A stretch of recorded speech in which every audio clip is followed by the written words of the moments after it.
হযরত আব্দুল্লাহ ইবনে মাসউদ রাদিয়াল্লাহু তাআলা আনহু নামাজ আদায় করতেছেন। ঘরের ভিতরে বড় একটা সাপ ঢুকছে।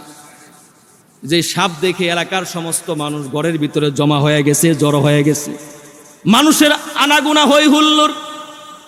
হযরত আব্দুল্লাহ ইবনে মাসউদ নামাজ ছাড়ে না। নামাজ কমপ্লিট হয়ে যাওয়ার পর গ্রামবাসী তাকে জিজ্ঞেস করলো যে ভাই, আপনি এটা কেমন নামাজ পড়লেন? আপনার ঘরের ভিতরে সাপ ঢুকছে, পুরো এলাকার মানুষ জানাজানি হয়ে গেছে, আপনি কি টের পান না? এটা আবার কেমন নামাজ পড়লেন আপনি? হযরত আব্দুল্লাহ ইবনে মাসউদ রাদিয়াল্লাহু তাআলা আনহু বলে উঠলেন, নামাজ পড়ে যদি দুনিয়ার খবর রাখি, মানুষের হই হুল্লোড় শব্দ যদি আমার কানে আসে, এটা আবার নামাজ হলো নাকি? আল্লাহু আকবার বলেন। মুমিন যখন মৃত্যুবরণ করবে, যখন সে জান্নাতে যাবে, তখনই না সে প্রকৃতার্থে সফল কাম হবে, সাকসেসফুল হবে, উইনার হবে, গেইনার হবে, ঠিক কিনা বলেন? কিন্তু আল্লাহ রাব্বুল আলামিন মুমিনদের কথা কেন তিনি বললেন কদ আফলাহাল মুমিনুন, মুমিনরা সফল হয়েই গেছে।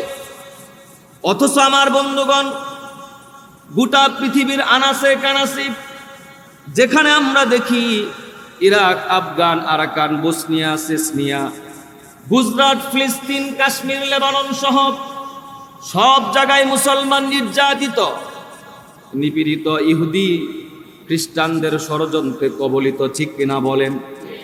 এরপর আল্লাহ রাব্বুল আলামিন বলছেন মুমিন যারা, তারা হচ্ছে সাকসেসফুল, তারা হচ্ছে সফল।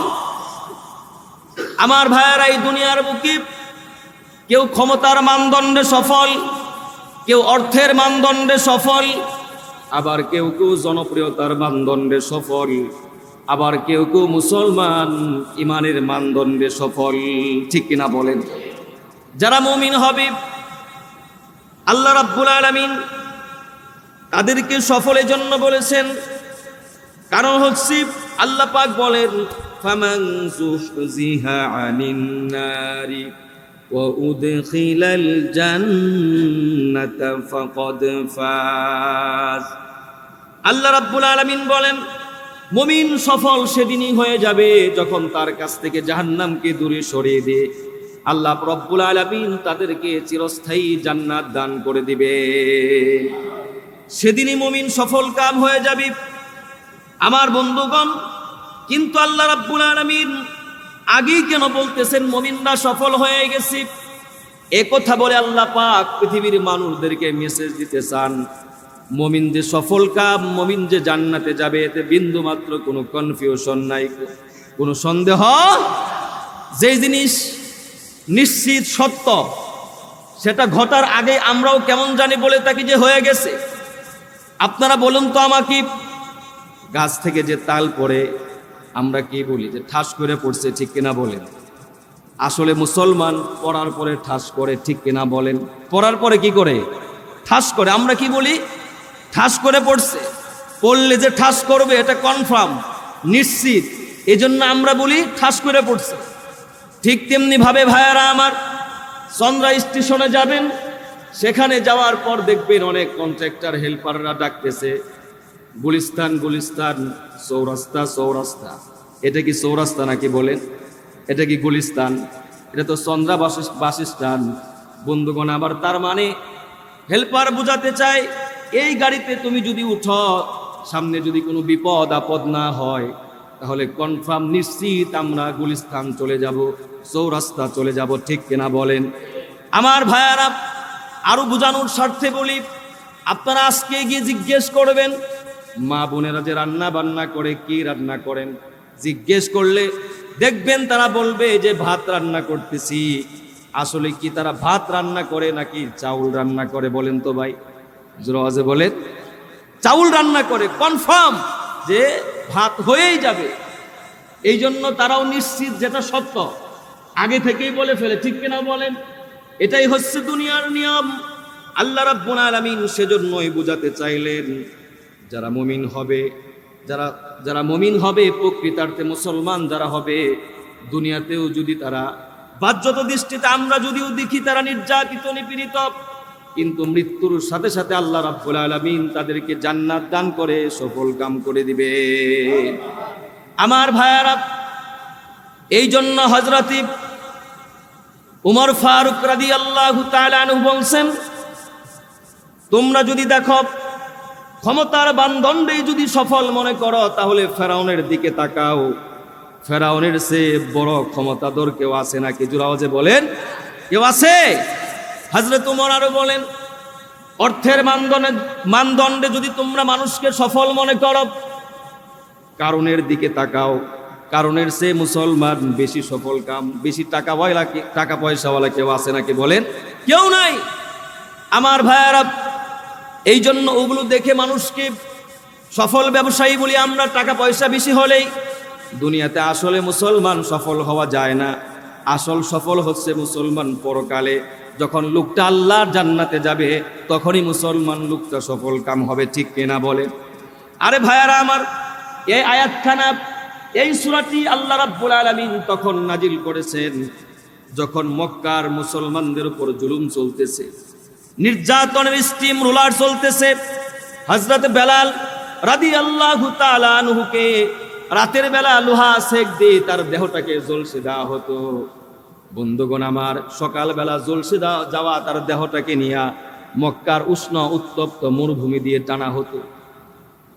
এমন সময় আয়াতটা নাজিল হয়েছে, এই সূরা নাজিল হয়েছে যখন খাব্বাব আর খুবাইবের উপর জুলুম চলতো, নির্যাতন চলতো। এই আয়াতখানা, এই সূরাখানা তখন আল্লাহ পাক নাজিল করেছেন যখন মুসলমান আম্মার ইবনে ইয়াসার রাদিয়াল্লাহু তাআলা আনহুর ঘটনা আপনারা জানেন। হযরত ইয়াসারের দুই পায়ের ভিতরে দুইটা ঘোড়া বেঁধে দিয়া দুই দিকে হাঁকিয়ে দেওয়া হয়েছে, একেবারে মুরগির রানের মতো তাকে ফেরে ফেলা হয়েছে। তখন মুসলমান আল্লাহ পাক আয়াতটা নাজিল করেছেন। ওদিকে মুসলমান জুলুমের শিকার, নির্যাতনের শিকার, আর আল্লাহ রব্বুল আলামিন আয়াত নাজিল করে দিলেন। সূরা নাজিল করে দিয়ে পৃথিবীর সমস্ত মুসলমানদেরকে কনসলিউশন করতেছেন, সান্ত্বনা দিতেছেন, যতই মার খাও, যতই জেলখানার শিকার হও, যতই তোমরা নির্যাতনের শিকার হও না কেন, তোমরাই হচ্ছে আসলে প্রকৃতার্থে সফল কাম। সুবহানাল্লাহ বলেন। যতই আমরা জুলুমের শিকার হই না কেন, আমরা সফল কাম। কে বলছেন ভাই? আল্লাহ রাব্বুল আলামিন বলেছেন। আমার বন্ধুগণ, টাকা পয়সায় যদি সফল হয়, তাহলে একজনের ঘটনা আপনাদেরকে শোনাই। হযরত আবু হুরায়রার নাম আপনারা শুনেন নাই? মসজিদে নববীর চেহারা দেখে বুঝতে পারবে আমি ক্ষুধার্ত, আমি আবু হুরায়রার ক্ষুধা লাগছে। আমার চেহারা দেখি তারা আমাকে তার বাড়িতে ইনভাইট করবে, আমাকে তার বাড়িতে দাওয়াত খাওয়ানোর জন্য নিয়ে যাবে। শুধুমাত্র এই উদ্দেশ্যে হযরত আবু হুরায়রা বসে আছে। অনেকক্ষণ পর হযরত আবু বকর সিদ্দিক রাদিয়াল্লাহু তাআলা আনহু আসলেন। আবু বকর সিদ্দিককে দেখে আবু হুরায়রা দাঁড়িয়ে গেলেন কুরআনুল কারীমের আয়াতের অর্থ জিজ্ঞেস করার জন্য, ব্যাখ্যা জিজ্ঞেস করার জন্য। আসলে মুসলমান এই ব্যাখ্যা উনি ভালো করেই জানেন। হযরত আবু বকর সিদ্দিকের কাছে এজন্যই জিজ্ঞেস করেন, তিনি বুঝাতে চান, আবু বকর, আমি প্রচন্ড ক্ষুধার্ত, পিপাসার্ত, তুমি আমাকে তোমার বাড়িতে নিয়ে দাওয়াত খাওয়াও, ক্ষুধা নিবারণের ব্যবস্থা করো। এই জন্য আবু হুরায়রা বসে আছেন। হযরত আবু বকর সিদ্দিক আসলেন, কুরআনুল কারীমের আয়াতের ব্যাখ্যা জিজ্ঞেস করলেন। হযরত আবু বকর সিদ্দিক বিষয়টা টের পেলেন না, অর্থ বলে দিয়ে চলে গেলেন। হযরত আবু হুরায়রা বিষণ্ণ বদনে বসে আছেন যে আবু বকরও বিষয়টা টের পেল। কিছুক্ষণ পর আসলো আল্লাহর হাবিব রাহমাতুল লিল আলামিন সাল্লাল্লাহু আলাইহি ওয়াসাল্লাম। ভাইরা আমার চলে আসলেন। হযরত আবু হুরায়রা কুরআনুল কারীমের আয়াতের ব্যাখ্যা জিজ্ঞেস করার জন্য দাঁড়িয়ে গেলেন। আমার নবীজি আল্লাহর হাবিব রাহমাতুল লিল আলামিন একটা মুস্কি হাসি মারলেন। বুঝতে পারলেন আবু হুরায়রার কি লাগছে? ক্ষুধা লাগছে। নবী করিম সাল্লাল্লাহু আলাইহি ওয়াসাল্লাম বললেন, চলো আবু হুরায়রা আমার বাড়িতে। নবীজি আবু হুরায়রাকে নিয়ে রওনা করলেন। বাড়িতে গিয়ে বিবিদেরকে জিজ্ঞেস করলেন, বিবি, বাড়িতে কি কোনো খাবার আছে নাকি? বিবি উত্তর করলো, কিছুক্ষণ আগে এক লোক এক পেয়ালা দুধ দিয়ে গেছে। আল্লাহর হাবিব সাল্লাল্লাহু আলাইহি ওয়াসাল্লাম বললেন, তাড়াতাড়ি দুধের পেয়ালা দাও। হযরত আবু হুরায়রার সামনে যখন পেশ করা হয়েছে, হযরত আবু হুরায়রা আনন্দে আত্মহারা, খুশিতে মাতোয়ারা। যাক, তাহলে আজকে কিছু উদরপূর্তি করে খাওয়া যাবে, ক্ষুধা নিবারণ করা যাবে। ঘটনা এখানেই শেষ নয়। আল্লাহর হাবিব সাল্লাল্লাহু আলাইহি ওয়াসাল্লাম বললেন, যাও আবু হুরায়রা, আহলে সুফফার সমস্ত সদস্য বৃন্দদেরকে এই দুধ তুমি পান করায় আসো। হযরত আবু হুরায়রার চেহারাটা কালো হয়ে গেছে, যে এত রুকুন দুধ আমারই হবে কি হবে না, তাই আমি টেনশনে আছি। আর আল্লাহর নবী বলতেছেন, আহলে সুফফার সমস্ত সদস্য বৃন্দদেরকে খাওয়িয়ে নিয়ে আসো। হযরত আবু হুরায়রা গেছে। বন্ধুগণ আমার, জিজ্ঞেস করে হযরত বেলালকে, বড় বড় সাহাবায়ে কেরামদেরকে জিজ্ঞেস করে হযরত আব্দুল্লাহকে, চলো চলো। আল্লাহর নবী বলছেন, এই দুধ পান করার জন্য কাউকে ডাকতেছেন, কাউকে খাওয়ার জন্য চেষ্টা করতেছেন, খাওয়ানোর জন্য। আবু হুরায়রার মনের ভিতরে চিন্তা, ভয়। যদিও মুখে মুখে বলতেছে খাওয়ার জন্য, ওনার ভিতরে আশা যদি না খাইতো তাহলে বেঁচে যেত, আমি খেতে পারতাম। কিন্তু মুসলমান যার কাছে নিয়ে যায় বরকতান, যেহেতু বলছে আল্লাহ রসুল দুধ পাঠাইছে, সকলে পান করে সকলে খায়।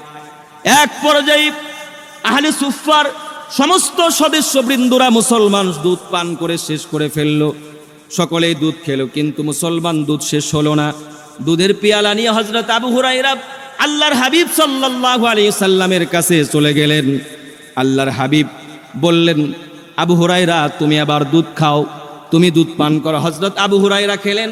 আল্লাহর নবী বললেন, আবু হুরায়রা আবার খাও। হযরত আবু হুরায়রা আবার তিনি খেলেন। আল্লাহর নবী বললেন, আবু হুরায়রা আবার খাও।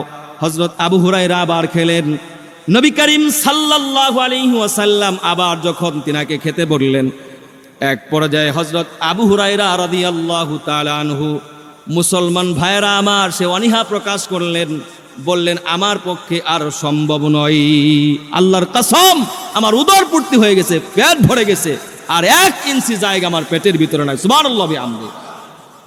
আল্লাহর হাবিব সাল্লাল্লাহু আলাইহি ওয়াসাল্লাম বললেন, আবু হুরায়রা তোমার মনের অবস্থা কিন্তু আমি বুঝে ফেলেছি। তুমি ভেবেছিলে এই দুধ তো কয়েকজনকে খাওয়ালেই শেষ হয়ে যাবে, কিন্তু এতগুলো সাহাবায়ে কেরাম খেলো, তুমি খেলে, এরপরও শেষ হলো না। তুমি কি জানো না? কারণ আল্লাহর হাবিব সাল্লাল্লাহু আলাইহি ওয়াসাল্লামের বরকত এখানে প্রকাশ পেয়ে গেছে। এই ঘটনা বলে আপনাদেরকে আমি বুঝাচ্ছি, প্রিয় ভাইয়েরা আমার, এই আবু হুরায়রা যার ঘরের ভিতরে খাবার নাই, একেবারে অসহায় দরিদ্র হত দরিদ্র মানুষ, এরপরও এ আবু হুরায়রা মুসলমান, সফল নাকি বিফল? জোরে বলেন, সফল না ভাই? টাকা পয়সা নাই, কিন্তু তার ভিতরে কি আছে? তার ভিতরে কি আছে? ঈমান আছে। মুকেশ আম্বানি কয়েকদিন আগে তার ছেলের বিবাহপূর্ব একটি অনুষ্ঠান হলো ভারতের বুকে। এই অনুষ্ঠানের ভিতরে 1000 কোটি টাকা খরচ করছে। এই লোকটাও যদি মারা যায়, আর আমাদের এই গাজীপুরের চন্দ্রা ফরেস্ট জামে মসজিদের একজন রিকশাওয়ালা মুসল্লি যদি মারা যায়, ঈমান নিয়ে যদি মারা যায়, তাহলে দুইজনের কবর কি এক হবে? কারণ সে হচ্ছে বেঈমান, আর এই লোকটা কি ঈমানদার, যে ঈমান নিয়ে মৃত্যুবরণ করছে। ঠিক কিনা বলেন? এই জন্য আল্লাহ পাক বলছেন, ঈমানের বড় দাম, ঈমান বড় মহাদৌলতের নাম। এই জন্য আল্লাহ রাব্বুল আলামিন বলছেন, মুমিনরা সফল হয়ে গেছে। কিভাবে সফল হবে? তাদের কিছু কোয়ালিটির কথা আল্লাহ পাক বলছেন, আল্লাযীনা হুম ফি সলাতিহিম খাশিউন। আল্লাহু আকবার। আল্লাহ রাব্বুল আলামিন বলছেন, তাদের 1 নাম্বার ফিচার থাকবে, কোয়ালিটি আর বৈশিষ্ট্য থাকবে, তারা খুশু এবং খুজুর সাথে নামাজ আদায় করবে। আল্লাহর ভয়ে কম্পিত হয়ে তারা নামাজ আদায় করবে। খুশু কাকে বলা হয় আমার ভাইয়েরা? খুশু বলা হয় অন্তরটাকে নামাজের ভিতরে সুচিন্তা কুচিন্তা সর্বধরনের চিন্তা থেকে অন্তরটাকে বিমুক্ত রাখা, টেনশন ফ্রি রাখা, দুনিয়ার চিন্তা, মুসলমান সর্বধরনের চিন্তা থেকে মনটাকে ফ্রেশ রাখা। 2 নম্বরে মনটাকে স্থির রাখা, দেহটাকে স্থির রাখা, নড়াচড়া না করা। আনতা আবুদুল্লাহ কাআন্নাকা তারাহু ফাইন লাম তাকুন তারাহু ফাইন্নাহু ইয়ারাক। আল্লাহর নবী বলেছেন, যখন তোমরা নামাজ আদায় করবে, মনে করবে তুমি আল্লাহ রাব্বুল আলামিনকে দেখতেছ। যখন কোনো ইবাদত করো, মনের ভিতরে এই ফিলিংস রাখবে, এই অনুভূতি রাখবে, তুমি কাকে দেখতেছ? জোরাওয়াজে বলেন না ভাই, কাকে দেখতেছ?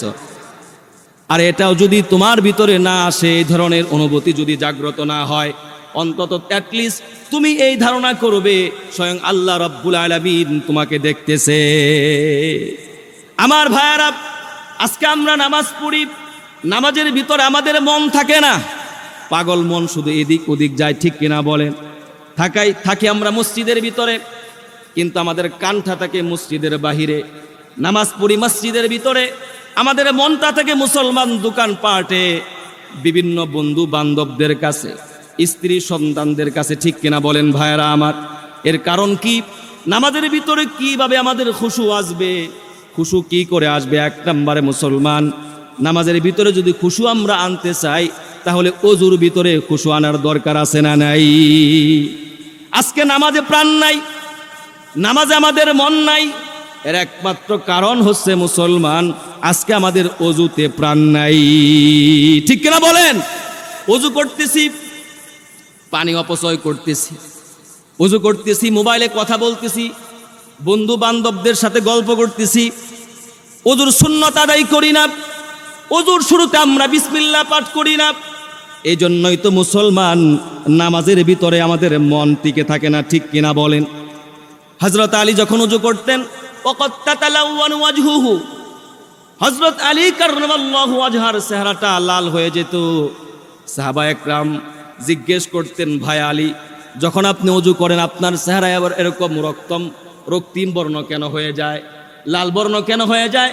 হযরত আলী কাররামাল্লাহু ওয়াজহা বলতেন, আমা তাদুরুন ইনদা আমামি মান আকুম, তোমরা কি জানো না আমি এখন কার সামনে দাঁড়াতে যাচ্ছি? তামাম পৃথিবীর মহান মালিক, মহান রব্বুল আলামিনের সামনে আমি দাঁড়াতে যাচ্ছি।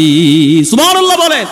কিছুক্ষণ পরে আমি তো নামাজে দাঁড়াতে যাব, কিছুক্ষণ পরেই তো আমি আল্লাহ রাব্বুল আলামিনের সামনে দাঁড়াবো। এই জন্য আমার ভিতরে এই ভয়টা সৃষ্টি হয়ে যায়। নামাজে যখন দাঁড়াবো এই অনুভূতি আমরা রাখবো, কার সামনে আমরা দাঁড়াচ্ছি? জোরাওয়াজে বলেন, কার সামনে দাঁড়াচ্ছি? আমার ভাইয়ের, আজকে দেখা যায় নামাজের ভিতরে আমরা দাড়ি মাপি, নামাজের ভিতরে লঙ্গি জারি আছে না নাই, এদিক ওদিক তাকায়।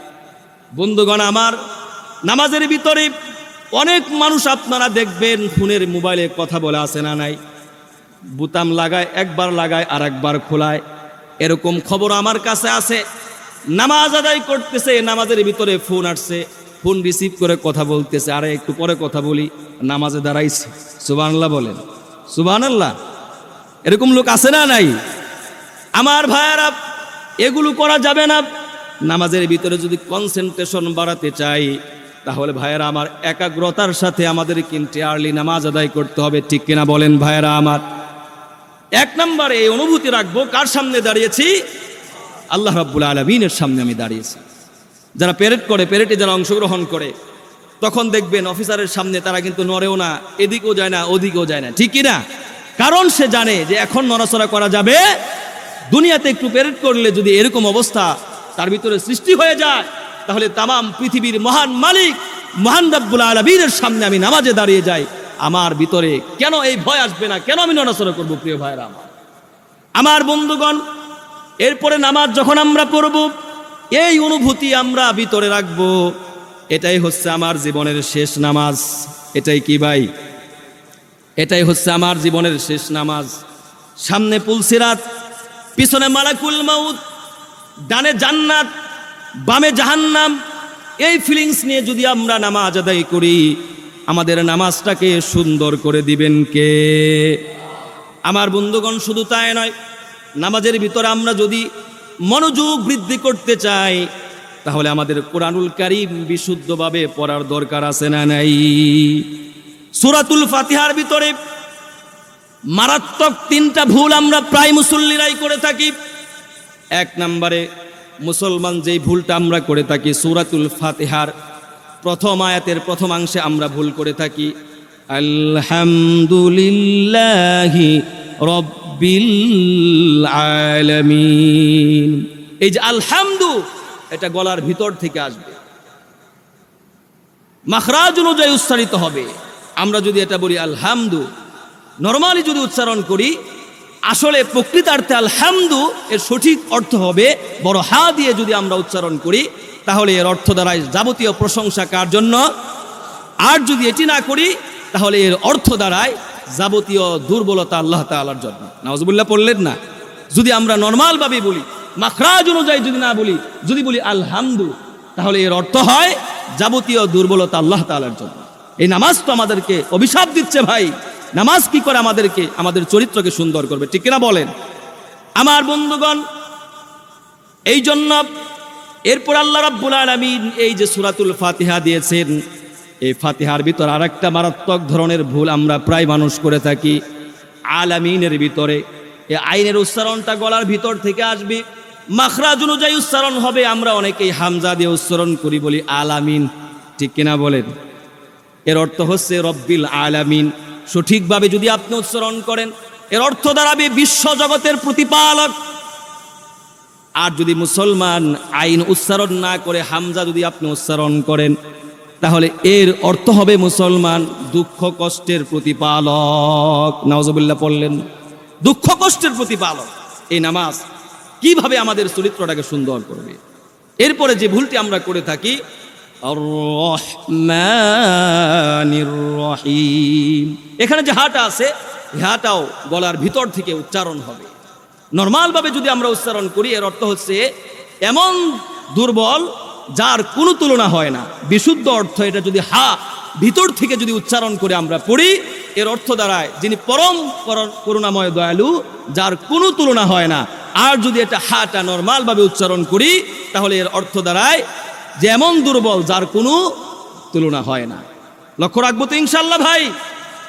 এই জন্য বন্ধুগণ আমার, নামাজের ভিতরে আমরা যদি মনোযোগ বৃদ্ধি করতে চাই, তাহলে আমাদের নামাজের বাহিরে আমাদের মনোযোগ ঠিক রাখতে হবে, ঠিক কিনা বলেন ভাইয়েরা আমার? নামাজের বাহিরে যার মন ঠিক, নামাজের ভিতরে তার মন ঠিক করে দিবেন কে? আমার ভাইয়েরা, এই জন্য 1 নাম্বার গুণ নামাজের ভিতরে খুশু খুজু যাদের ভিতরে আছে, তারাও আল্লাহ রাব্বুল আলামিনের জান্নাতের ওয়ারিস হয়ে যাবে। আল্লাযীনা হুম ফি সলাতিহিম খাশিউন। নবী করিম সাল্লাল্লাহু আলাইহি ওয়াসাল্লামের সাহাবায়ে কেরামরা কেমন ছিলেন? হযরত আব্দুল্লাহ ইবনে মাসউদ রাদিয়াল্লাহু তাআলা আনহু নামাজ আদায় করতেছেন ঘরের ভিতরে। ঘরের ভিতরে বড় একটা সাপ ঢুকছে। যে সাপ দেখে এলাকার সমস্ত মানুষ ঘরের ভিতরে জমা হয়ে গেছে, জড়ো হয়ে গেছে। মানুষের আনাগুনা হই হুল্লোড়। হযরত আব্দুল্লাহ ইবনে মাসউদ নামাজ ছাড়েন না। নামাজ কমপ্লিট হয়ে যাওয়ার পর গ্রামবাসী তাকে জিজ্ঞেস করলো যে ভাই, আপনি এটা কেমন নামাজ পড়লেন? আপনার ঘরের ভিতরে সাপ ঢুকছে, পুরো এলাকার মানুষ জানাজানি হয়ে গেছে, আপনি কি টের পান না? এটা আবার কেমন নামাজ পড়লেন আপনি? হযরত আব্দুল্লাহ ইবনে মাসউদ রাদিয়াল্লাহু তাআলা আনহু বলে উঠলেন, নামাজ পড়ে যদি দুনিয়ার খবর রাখি, মানুষের হই হুল্লোড় শব্দ যদি আমার কানে আসে, এটা আবার নামাজ হলো নাকি? আল্লাহু আকবার বলেন। আল্লাহ নবীর একজন সাহাবী হযরত আবু তালহা রাদিয়াল্লাহু তাআলা আনহু, তিনার বড় একটা বাগান ছিল। বাগানের ভিতরে নামাজ আদায় করতেছেন, হঠাৎ করে দেখলেন তার দৃষ্টি পড়ল একটা পাখির দিকে। পাখিটা বাগানের ঘনত্বের কারণে শুধু নড়াচড়া করতেছে, বের হতে পারতেছে না। এই যে বিন্দুমাত্র ওনার নামাজের ভিতরে কনসেন্ট্রেশনটা প্রবলেম হলো, মনোযোগ নষ্ট হলো, বিনষ্ট হলো। এর কারণে নামাজটা কমপ্লিট করে চলে গেলেন আল্লাহর নবী সাল্লাল্লাহু আলাইহি ওয়াসাল্লামের দরবারে। বললেন, ইয়া রাসূলুল্লাহি, ইয়া হাবিবাল্লাহি, যেই বাগান আমার নামাজের মনোযোগ নষ্ট করেছে, এই বাগান থাকবার কারণেই তো পাখি বাগানের ভিতরে আটকা পড়ছে। আর এই পাখির কারণে আজকে আমার নামাজের খলল হয়েছে, নামাজ নষ্ট হয়ে গেল। সুতরাং ইয়া রাসূলুল্লাহ, যেই বাগান আমার নামাজের ভিতরে মনোযোগ নষ্ট করে, সেই বাগান আমি রাখবো না। সেই বাগান এই মুহূর্তে আমি আল্লাহর জন্য দান করে দিলাম। সুবহানাল্লাহ পড়েন। আমার ভাইয়েরা, বন্ধুরা, এই জন্য আসুন আমরা কথাগুলো খুব ভালো করে মনে রাখবো, নামাজের ভিতরে মনোযোগকে বৃদ্ধি করব। আল্লাহ রাব্বুল আলামিন এরপরে বলছেন, আল্লাযীনা হুম আনিল লাগুবি মুরিদুন। পড়েন আল্লাহু আকবার। এরপর আল্লাহ রাব্বুল আলামিন বলছেন, যারা অনর্থক কথা থেকে বিরত থাকে, অনর্থক কাজ থেকে যারা বিরত থাকে তারাও আল্লাহর জান্নাতে চলে যাবে। সুবহানাল্লাহ বললেন না? অনর্থক কথা কাকে বলা হয়? অনর্থক কাজ কাকে বলা হয়? যেই কথার ভিতরে দুনিয়ার কোনো ফায়দা নাই, আখিরাতেরও কোনো ফায়দা নাই। যেই কাজের ভিতরে দুনিয়ার কোনো ফায়দা নাই, আখিরাতেরও কোনো ফায়দা নাই, এটাই মুসলমান অনর্থক কাজ আর অনর্থক কথা, ঠিক কিনা বলেন? শুধু তাই নয়, ইমাম গাজালি বলেছেন, একজন লোক রাস্তা দিয়ে যাচ্ছে, আপনি তাকে সালাম দিবেন, জিজ্ঞেস করবেন, ভাই আপনি কেমন আছেন, এতটুকুন ব্যাস। এতটুকুন কথা বলা, ভাই কোথায় যাচ্ছেন, এই কথাটুকুন বলা, এটা হচ্ছে লগ্ব কথা, অনর্থক কথা। কারণ এমনও তো হতে পারে লোকটা যেই জায়গায় যাচ্ছে আপনার কাছে বলার জন্য সে প্রস্তুত না, লোকটাই বিষয়টাকে হাইড করতে চায়, গোপন করতে চায়, ঠিক কিনা বলেন? এই জন্য এগুলো জিজ্ঞেস করার দরকার নাই। কোথায় যাচ্ছেন, হয়তো বা সে বলতে আগ্রহী না, সে মানসিকভাবে প্রস্তুত না, সে লুকাতে চায় বিষয়টাকে, যে আপনি এই বিষয়টা না জানেন, এটাই তার জন্য সে বেটার মনে করে, ঠিক কিনা বলেন ভাই? আমার ভাইয়ার, এই জন্য মনে রাখবেন, চুপ থাকাটা, এটা যদি রূপার মতো দাম হয়, তাহলে কথা বলা যদি রূপার মতো দাম হয়, চুপ থাকাটা মুসলমান স্বর্ণের মতো দামি, ঠিক কিনা বলেন? কথা বলা যদি হয় স্বর্ণের মতো দামি, তাহলে চুপ থাকাটা মুসলমান হীরার মতো দামি। সুবহানাল্লাহ বললেন? আল্লাহ রাব্বুল আলামিন আমাদের চোখ দিছেন কয়টা ভাই? কান দিছেন কয়টা? আর জোরে আওয়াজে বলেন না কেন, কান কয়টা দিছেন? জবান দিছেন কয়টা? এর মানে আল্লাহ পাক কি মেসেজ দিতে চান? আল্লাহ রাব্বুল আলামিন বোঝাতে চান, দুনিয়ার মানুষ দেখবা বেশি বেশি, শুনবা বেশি বেশি, বলবা বলবা, মনে থাকবি তো ইনশাআল্লাহ? আমরা তো বলতে আগ্রহী, শুনতে চাই না, দেখতেও চাই না। এক জায়গায় বসছি মিটিং এর ভিতরে, কখন আমি কথাটা বলবো, কখন, মানে ভিতরে কথা উতলায় আমাদের ভিতরে, ঠিক কিনা বলেন? কখন বলতে পারবো? নো ভাই, এটা ইসলামের পন্থা নয়। আপনাকে কন্ট্রোল করতে হবে। You have to control your mouth. তাহলে আপনি উইনার হতে পারবেন, গেইনার হতে পারবেন, সাকসেসফুল মুমিন হতে পারবেন। আল্লাহর হাবিব সাল্লাল্লাহু আলাইহি ওয়াসাল্লাম বলছেন, বুখারী শরীফের 6018 নম্বর হাদিস, মান কানা ইউমিনু বিল্লাহি ওয়াল ইয়াউমিল আখির ফালইয়াকুল খায়রান আও লিয়াসমুত। যে ব্যক্তি আল্লাহকে বিশ্বাস করে, পরকালের উপর বিশ্বাস রাখে, সে যেন কথা বলে, কল্যাণের কথা বলে, না হয় সে যেন চুপ থাকে। কথা বললে কিসের কথা বলবে? ভালো কথা বলবে, কল্যাণের কথা বলবে, না হয় সে যেন চুপ থাকে। আমার বন্ধুগণ, আল্লাহর হাবিব রাহমাতুল লিল আলামিন বলেছেন, মিন হুসনি ইসলামিল মারই তারকুহু মা লা ইয়ানিহি। ইসলামের বিউটি, ইসলামের সৌন্দর্য হচ্ছে অনর্থক কাজকে ওই লোকটা সবসময় পরিহার করবে, অনর্থক কথাকে সবসময় পরিহার করবে।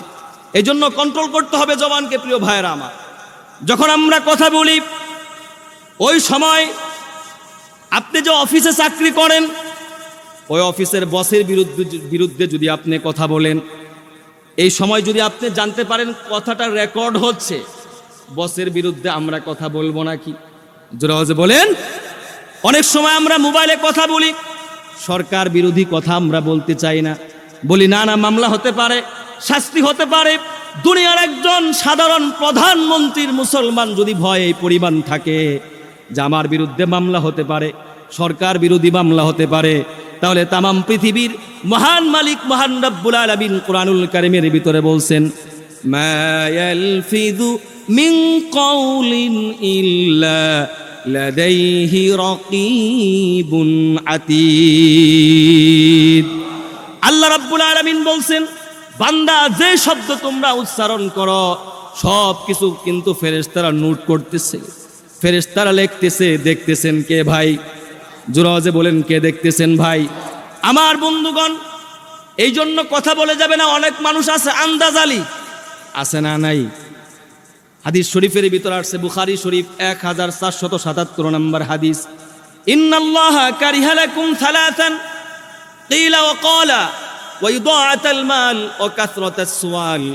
তিনটা জিনিসকে আল্লাহ রাব্বুল আলামিন তার বান্দাদের জন্য খুব বেশি অপছন্দ করেন। কয়টা জিনিসকে? জোরে বলেন না ভাই। 1 নাম্বার, মানুষ আন্দাজে কথা বলা, এরকম আন্দাজ আলী আছে না নাই? জানে না বুঝে না, বুঝন মাঝখান থেকে একটা কথা বলে ফেলে আছে না নাই? কারা কারা আছেন হাত জাগান ভাই। জানে না, কিছুই জানে না, সে আন্দাজ একটা কথা বলে ফেললো, আছে না নাই এরকম আন্দাজ আলী? ওয়াইদাআতুল মাল, 2 নম্বরে সম্পদকে নষ্ট করা, এটা আল্লাহ রাব্বুল আলামিন খুব বেশি অপছন্দ করেন। ওয়া কাসরাতাস সুআল, অধিক পছন্দ মানে প্রশ্ন করা। অনেক মানুষ দেখবেন বেশি বেশি প্রশ্ন করে, কাজের প্রশ্ন না, অনর্থক বেহুদা প্রশ্ন। প্রশ্ন করে, হুজুর একটু বলেন তো বিড়ি খাওয়া জায়েজ আছে না নাই? তার মানে উনি এটাকে জায়েজ করতে চাচ্ছে, ঠিক কিনা বলেন ভাই? প্রশ্ন করে, হুজুর নামাজে আমি নাচতে বলবো নাকি জোরে বলবো? মিলাদ কিয়াম জায়েজ আছে না নাই? প্রশ্ন করে, হুজুর কোনো মানুষের সাথে যদি গ্যাসা লাগে, ধাক্কা লাগে, তাকে কি সালাম করা যাবে নাকি, চুমা খাওয়া যাবে নাকি? এই ফতোয়া দিয়ে আমি কি বিপদে পড়বো নাকি? কোনো মহিলাদের সাথে যদি ঝগড়া লাগে, দেশা লাগে, ঘেঁষা লাগে, তখন যদি চুমা দিয়ে দেয়, দোষ সবটুকু হুজুরের কাছে পড়বে, ঠিক কিনা বলেন ভাই? আসলে মুসলমান প্রকৃতার্থে প্রশ্ন করা উচিত ছিল মুসলমান, যে 98% কিংবা 95% মুসলমানের দেশে কেন উলামা একরাম কারাগারে বন্দী, ঠিক কিনা বলেন? কেন কোরআন দিয়ে দেশ শাসন হয় না? কোরআন প্রতিষ্ঠিত কেন হয় না? মুসলমান ঘরে ঘরে কেন ইসলাম প্রতিষ্ঠিত হয় না? এটাই মুসলমানদের প্রশ্ন থাকার দরকার ছিল, ঠিক কিনা বলেন ভাইরা আমার?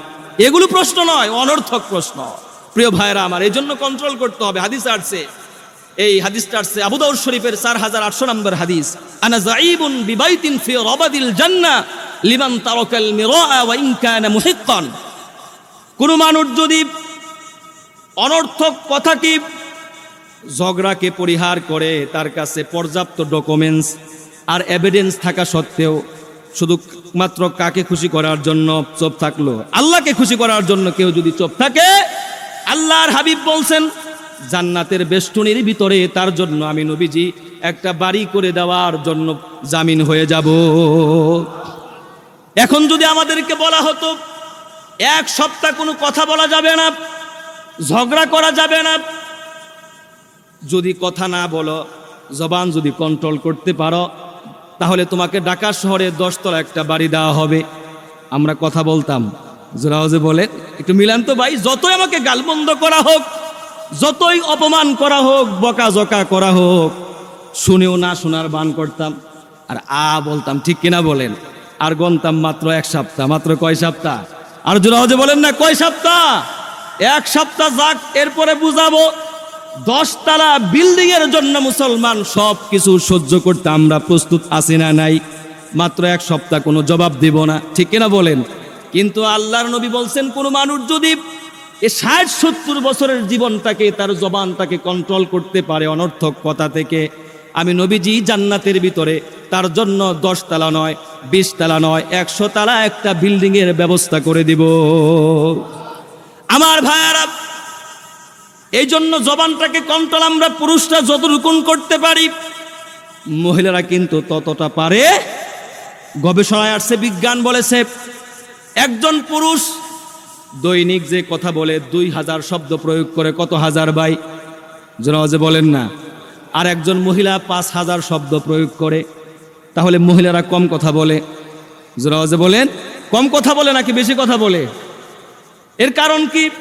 কারণ দেখবেন মহিলাদের, এই যে আমরা যারা পুরুষ আছি, আমাদের পেট থেকে নিয়ে মুখ পর্যন্ত মাঝখানে একটা স্পিড ব্রেকার আল্লাহ রাব্বুল আলামিন দিয়ে দিয়েছেন। মহিলাদের এই স্পিড ব্রেকারটা নাই, আল্লাহ পাক দেন না। এই জন্য অযথা কথা। আপনি বাইরে একটু দেরি হয়েছে, কেন দেরি হইল? নানান প্রশ্ন আছে না নাই? আগে জিজ্ঞেস করতে হবে। মা স্বামীকে জিজ্ঞেস করবেন যে আপনার কি কোনো কাজ ছিল, কোনো জরুরত ছিল? আসলে জিজ্ঞেস করেন, সবাই তো আর একরকম হয়, ভালো করে জিজ্ঞেস করতে হবে। আমার ভাইয়ারা, এই যে জবান, কি করে জবান দিয়ে আমরা অনর্থক সময় নষ্ট করি, প্রিয় ভাইয়ারা আমার। আজকে দেখা যায় অনেক যুবক ভাইয়ারা হারাম ফোন আলাপে সময় নষ্ট আছে না নাই? Facebook, YouTube, Netflix, TikTok, Likee ইত্যাদি ব্যবহার করে যুবকরা আজকে সময় নষ্ট করতেছে, ঠিক কিনা বলেন মুসলমান? শুধু তাই নয়, গেমিংয়ে আসক্ত হয়ে ফ্রি ফায়ার, পাবজি নামক এই জুয়ার গেমের ভিতরে আসক্ত হয়ে যুবক আজকে সময় নষ্ট করতেছে। কখনো বিপিএল, কখনো আইপিএল, কখনো বিশ্বকাপ ফুটবল, কখনো বিশ্বকাপ ক্রিকেট আছে না নাই? জোরে আওয়াজে বলেন না আছে না নাই? অবস্থা দৃষ্টি মনে হয় যেন আল্লাহ রাব্বুল আলামিন আমাদেরকে সৃষ্টি করেছেন খেলাধুলা দেখবার জন্য, ঠিক কিনা বলেন ভাইরা আমার? আমার বন্ধুগণ, কথাগুলো খুব ভালো করে মনে রাখতে হবে। শুধু তাই নয়, অনেক মানুষ এমন আছি ট্যুর ট্রাভেলিং এর নামে ক্লাবের ভিতরে আমরা বসে বসে চায়ের দোকানে আড্ডায় বসে সময় নষ্ট করি। ট্যুর ট্রাভেলিং এর নামে উদ্দেশ্যহীনভাবে বিভিন্ন জায়গায় আমরা মুসলমান ঘোরাফেরা করে সময় নষ্ট করি, ঠিক কিনা বলেন মুসলমান ভাইয়েরা আমার? আজকাল দেখা যায় অনেক মানুষ শিক্ষা সফরের নামে, শিক্ষা সফর একটা ভালো কাজ তাই বলে যে সফর শুরু হয়েছে আমাদের দেশে, যুবতী মেয়েদেরকে নিয়ে এই বেহায়া কিছু কিছু শিক্ষক দেখা যায় এই বাসের ভিতরে ডান্স করতে করতে যায়। আসে না নাই? এই সমস্ত শিক্ষা সফর দিয়ে জাতির কখনো উন্নতি সাধন হবে না, অনর্থক সময় নষ্ট। আমার ভাইয়ারা, এরপরে যৌন সুরসুরিমূলক উপন্যাস পড়ে আজকে আমরা সময় নষ্ট করি। বিভিন্ন বিজাতীয় দিবসগুলো উদযাপন করে, Valentine's day, happy new year, 31st night, birthday, marriage day, Pohela Boishakh, বসন্ত বরণ, এগুলো উদযাপন করি কি করে না মুসলমান? আমার বন্ধুগণ, এগুলো উদযাপন করে ফ্যাশন আর স্টাইলের নামে যুবক ভাইরা আজকে আমরা সময় ঘন্টার পর ঘন্টা সময় নষ্ট করতেছি। মনে রাখতে হবে এই বিষয়টা কি, এই দুনিয়ার বুকে যত সাকসেসফুল মানুষ ছিল প্রত্যেকের কাছে সময়ের মূল্য ছিল সর্বোচ্চে, সর্বাগ্রে, সবার উপরে, ঠিক কিনা বলেন ভাইরা আমার? এই জন্য বন্ধুগণ, সময়কে ওয়েস্ট নয়, ইনভেস্ট করতে হবে, তাহলে আমরা আসলে প্রকৃতার্থে গেইনার হতে পারবো, উইনার হতে পারবো, ঠিক কিনা বলেন? আল্লাহ রাব্বুল আলামিন বলছেন এরপর যে গুণটি আমাদেরকে অর্জন করতে হবে, ওয়াল্লাযীনা হুম আনিল লাগবি মুরিদুন। এরপর আল্লাহ রাব্বুল আলামিন বলছেন ওয়াল্লাযীনা হুম লিয-যাকাতি ফাইলুন, যারা যাকাত আদায় করবে। যাকাত দেওয়ার দরকার আছে না নাই? জোরে আওয়াজে বলেন। যাকাত দিলে লাভ কি? যাকাত না দিলে ক্ষতি কি? যাকাত যদি আমরা দেই কি পরিমাণ লাভ হবে? আল্লাহ রাব্বুল আলামিন আমাদের সম্পদকে আরো ইনক্রিজ করে দিবেন, বাড়ায়া দিবেন। আমার কথা নয়, আল্লাহ রাব্বুল আলামিন কুরআনুল কারীমের সূরাতুল বাকারার 272 নম্বর আয়াতের ভিতরে বলছেন, ওয়ামা তুনফিকু মিন খায়রিন ফালিআনফুসিকুম, আল্লাহু আকবার। তোমাদের সম্পদ থেকে যা কিছু তোমরা ব্যয় করলে, দান করলে, যাকাত দিলে, তা তোমরা নিজেদের জন্য রেখে দিলে। প্রিয় ভাইরা আমার, বুঝে থাকলে জবাব দিবেন, দান করলে কি রাখা হয় নাকি দিয়ে দেওয়া হয়? জোরে আওয়াজে বলেন। দিয়ে দেওয়া হয়, কিন্তু আল্লাহ বলছেন কি রেখে দিলে। মুরসালিন নবী মুহাম্মদুর রাসূলুল্লাহ সাল্লাল্লাহু আলাইহি সাল্লাম বললেন, এ আয়েশা, কতটুকুন বাকি আছে? হযরত আম্মা জান আয়েশা সিদ্দিকা বললেন, মা বাকিয়া মিনহা ইল্লা কাতিফুহা, শুধুমাত্র গর্দানের অংশ ছাড়া, কাদের অংশ ছাড়া সব কিছু দান করে দেওয়া হয়েছে, আর কিছুই বাকি নাই, শুধুমাত্র কাদের অংশটাই বাকি আছে। আল্লাহর হাবিব রাহমাতুল্লিল আলামিন বললেন, মা বাকিয়া কুল্লুহা গায়রা কাতিফিহা। আয়েশারে, আসলে ব্যাপারটা এমন নয়, বরং হচ্ছে সব কিছুই তোমার রয়ে গেছে, এই কাদের অংশটাই নাই। সুবহানাল্লাহ বলেন। সব কিছুই রয়ে গেছে, যেহেতু তুমি দান করে দিছো, যা দান করছো তাই তোমার কাছে রয়ে গেছে, আর যে অংশটা তুমি রেখে দিছো, গর্দানের অংশ, গুস্তের অংশটা, এটুকুনি নাই। সুবহানাল্লাহ বললেন না? তিরমিজি শরীফ 2325 নম্বর হাদিস, আল্লাহর হাবিব সাল্লাল্লাহু আলাইহি ওয়াসাল্লাম বলেছেন, ক্বালা মা নাকাসা মালু আবদিন মিন সাদাকাতিন, যারা দান করবে, যারা যাকাত প্রদান করবে, তাদের সম্পদ কোনোদিন কমবে না। নবীজি কসম খেয়ে বলেছেন, তাদের সম্পদ কোনোদিন কমে যাবে না। সুবহানাল্লাহ বললেন না?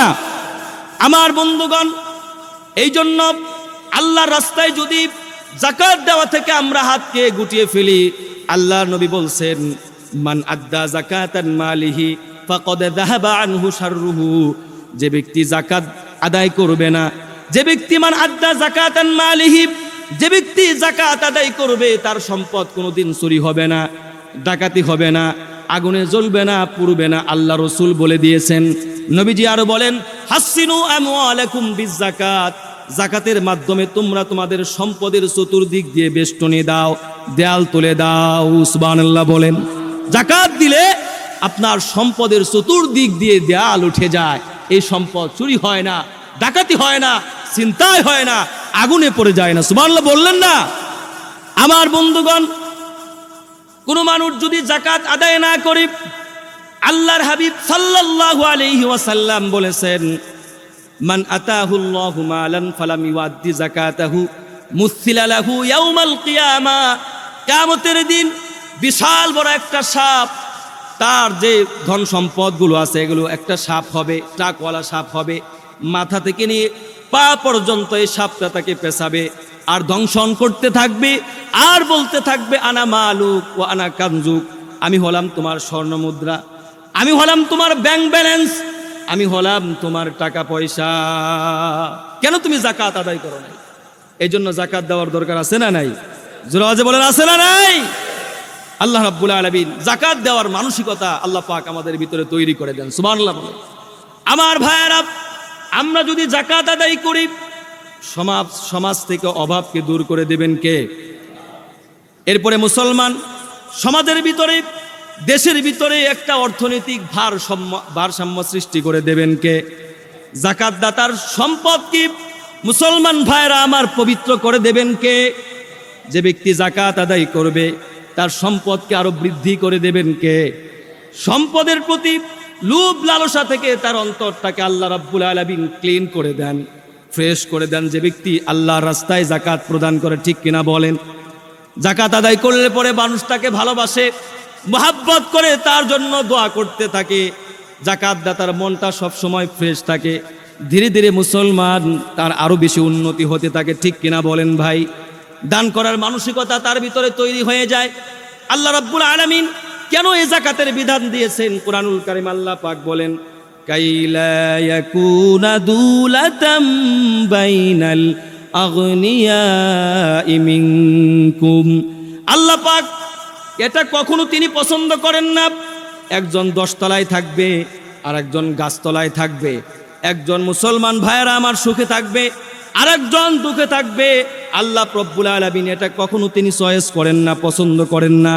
সকলে সমানভাবে থাকবে, সকলের সম্পদ মুসলমান সকলে একটা ভারসাম্য অবস্থায় থাকবে। আল্লাহ রাব্বুল আলামিন এটাই চান, ঠিক কিনা বলেন ভাইয়েরা আমার? নবী করিম সাল্লাল্লাহু আলাইহি ওয়াসাল্লাম বলেছেন, ইন্নাল্লাহা লাম ইয়াফরিজিজ যাকাত ইল্লা লিইউতিবা মা বাকিয়া বিন আমওয়ালিকুম। কোন মানুষ যদি যাকাত প্রদান করে তার সম্পদকে, অবশিষ্ট সম্পদকে আল্লাহ রাব্বুল আলামিন পবিত্র করে দেন। সুবহানাল্লাহ। এই জন্য আল্লাহর রাস্তায় যাকাত প্রদান করবো তো ইনশাআল্লাহ। আল্লাহ রাব্বুল আলামিন তৌফিক দান করেন। ভাই, দান করলে অনেক সওয়াব রয়েছে। ওই যে এক লোকের ঘটনা আপনারা শুনেন নাই? আবু হুরায়রা থেকে হাদিসটা আসছে। নিয়ত করে দান করতে হবে, নিয়ত স্বচ্ছ রেখে খরচ করতে হবে। একজন লোক আল্লাহর রাস্তায় দান করার জন্য রাতের বেলা বের হয়েছে। বের হয়ে দেখে মুসলমান এমন একজন মানুষ রাস্তার ভিতরে পেয়েছে। লোকটা ছিল চোর। কি জোরাওয়াজে বলেন? চোরকে যখন উনি অনেক টাকা দিছে, চোর চিন্তা করছে আজকে আমি টাকা পেয়ে গেছি, আর চুরি করব না, টাকার জন্যই তো আমি চুরি করতে চেয়েছিলাম। টাকা পেয়ে মুসলমান চুরি বন্ধ করে দিল। দ্বিতীয় দিন লোকটা আবার দান করার জন্য রাতের বেলা বের হয়ে গেছে। কখন বের হয়েছে? রাস্তাঘাটে কোনো মানুষ পায় না, একজন ব্যভিচারিণী মহিলাকে পাইছে, মহিলাকে দিছে। মহিলা চিন্তা করছে টাকার জন্যই তো আমি এই ব্যবসা করি, এই কাজ আমি আর করব, এই কাজ আমি আর করব না। অনেকগুলো টাকা পাইছে, ব্যবসা বন্ধ করছে। তৃতীয় দিন আবার টাকা দেওয়ার জন্য রাতের বেলা বের হয়েছে। আল্লাহর নবীর সাহাবী মুসলমান এমন একজন লোককে দান করছে। অনেক টাকা পয়সার মালিক, কিন্তু অত্যন্ত মাইজার টাইপের, কৃপণ টাইপের। এরকম লোক আছে না নাই? অনেক কৃপণ, টাকা পয়সা আছে কিন্তু খুব কৃপণ, টাকা পয়সা দেয় না। রাতের বেলা যখন বাড়ির দিকে আসতেছে, আল্লাহর নবীর এই সাহাবী যখন তাকেও দান করছে, ওনার ভিতরে হুঁশ ফিরে আসছে যে আহারে, এই লোকটা গরিব মানুষ মনে হলো, এত ধনী মানুষ আমার কাছে তো মনে হলো না। আমি এত ধনী মানুষ হওয়া সত্ত্বেও আমাকে কেন টাকা পয়সা দান করলো? তাহলে আমাকেও তো দান করা উচিত, ঠিক কিনা বলেন? এই লোকটার দান পাওয়ার পরে লোকটা দান করার জন্য আগ্রহী হয়ে গেল। এরপর থেকে মুসলমান সে আল্লাহর রাস্তায় দান করতে লাগলো। এরপরে লোকটা চতুর্থ দিন যখন ঘুমায় গেছে, রাতের বেলা স্বপ্ন দেখতেছে, আল্লাহ রাব্বুল আলামিন তাকে জানিয়ে দিচ্ছেন, শোনো আল্লাহর নবীর সাহাবী, শোনো শোনো, তুমি তোমার দান পেয়ে একজন সুর ভালো হয়ে গেছে, ব্যভিচারের কাজ বন্ধ করে দিয়েছে। তুমি যে গোপনে আল্লাহর রাস্তায় দান করেছিলে, একজন কৃপণ মানুষ দান করার মানসিকতা তার ভিতরে তৈরি হয়ে গেছে। এর ওসিলায় আমি আল্লাহ রাব্বুল আলামিন তোমার জিন্দেগির সমস্ত গুনাহ খাতাগুলো মাফ করে দিলাম। এই জন্য গোপনে তো আমরা দান করতে পারি, ঠিক কিনা বলেন ভাই আমার ভাইয়ারা? এরপরে আল্লাহ রাব্বুল আলামিন বলছেন, ওয়াল্লাযীনা হুম লিফুরুজিহিম হাফিজুন। পড়েন আল্লাহু আকবার। যারা লজ্জা স্থানের হেফাজত করে। আল্লাহর হাবিব বলছেন, মাই আযমানলি মা বাইনা লাহইহি ওয়া মা বাইনা রিজলাইহি আযমান লাহুল জান্নাহ। দুইটা জিনিসকে যে ব্যক্তি সেভ করতে পারবে, আমি নবীজি সাল্লাল্লাহু আলাইহি ওয়াসাল্লাম তার জন্য জান্নাতের জামিন হয়ে যাব। অধিক নামাজ পড়লে নবীজি তার জন্য জান্নাতের জামিন হবে এমন কোনো কথা বলেন নাই। অধিক দান খয়রাত করলে, ভাইরা আমার, অধিক হজ করলে, অধিক রোজা রাখলে তার জন্য নবীজি জান্নাতের জামিন হয়ে যাবে এমন কোনো কথা, কোনো হাদিস ওরকম ভাবে আসে নাই। কিন্তু আল্লাহর হাবিব বলছেন, কোনো মানুষ যদি তার দুইটা অর্গানকে, দুইটা অঙ্গকে হেফাজত করতে পারে, এক নম্বরে হচ্ছে জিহবা, এক নম্বরে কি ভাই, জোরে আওয়াজে বলেন না ভাই, জবানটাকে কন্ট্রোল করে, দুই নম্বরে লজ্জা স্থানকে সে যদি হেফাজত করতে পারে, আল্লাহর নবী বলছেন, আমি নবীজি নিজে তার জন্য জান্নাতের জামিন হয়ে যাব। সুবহানাল্লাহ। এরপরে আল্লাহ রাব্বুল আলামিন বলছেন যে গুণগুলো আমাদের অর্জন করতে হবে। ওয়াল্লাযীনা হুম লিআমানাতিহিম ওয়া আহদিহিম রাউন। যারা আমানতের রক্ষা করে, আমানত, আদ্দিল আমানাতা ইলা মানি তামানাকা ওয়ালা তাকুন মান খানাক। তোমার কাছে মানুষ যে আমানতগুলো রাখে, আমানতগুলো তুমি পূরণ করে দাও। যদিও লোকটা তোমার খেয়ানত করে থাকে, এরপরও তুমি কখনো খেয়ানত, এরপরে তোমরা কখনো ওয়াদাকে ভঙ্গ করবে না, সব সময় ওয়াদা রক্ষা করবে। আমার ভাইরা, কার কথা এটি বলেন? অনেক সময় আমরা আছি, সন্তানের সাথে ওয়াদা দেই, ওয়াদা রক্ষা করি না, বিবির সাথে ওয়াদা দেই, ওয়াদা রক্ষা করি না। অনেক সময় মুসলমান, আজকে তো সমাজের ভিতরে ওয়াদা দুই ধরনের হয়ে গেছে। কয় ধরনের? এক নম্বরে পলিটিক্যাল ওয়াদা, আর একটা হচ্ছে ইসলামিক ওয়াদা, ঠিক কিনা বলেন? পলিটিক্যাল ওয়াদা, এগুলো ভোট পাবার জন্য মানুষ অনেক কথাই বলে থাকে, কিন্তু শেষ যখন হয়ে যায়, ভোটাভুটি শেষ হওয়ার পরে এই যে 5 হাত দেখায় না এভাবে করে, আপনারা বুঝেন এটার মিনিং কি? মানে 5 বছর পরে আবার দেখা হবে। ভোট পাওয়ার পরে 5 আঙ্গুল দিয়ে এভাবে টাটা দিয়ে জায়গা না, বুঝাতেছে আবার 5 বছর পরে। আমার ভাইয়েরা, এই সমস্ত পলিটিক্যাল ওয়াদা যারা করে, তারা মুসলমান জান্নাত পাবে। আল্লাহ রাব্বুল আলামিন সর্বশেষে আবার বললেন, যারা নামাজ আদায় করবে, আল্লাযীনা হুম আলা সলাওয়াতিহিম ইউহাফিজুন। সমস্ত নামাজের ব্যাপারে যারা যত্নবান হবে, শুধু ফরজ নামাজের কথা নয়, যারা নফল, যারা ওয়াজিব, মুস্তাহাব, এরকম যে সমস্ত ইবাদতগুলো আছে, নামাজগুলো আছে, ইশরাক, আওয়াবিন, এই সমস্ত নামাজের প্রতি যারা যত্নবান হবে, বিনা হিসেবে এই 7টি গুণ যদি তাদের ভিতরে থাকে, আল্লাহ পাক তাদেরকে জান্নাত দান করে দিবেন। সুবহানাল্লাহ।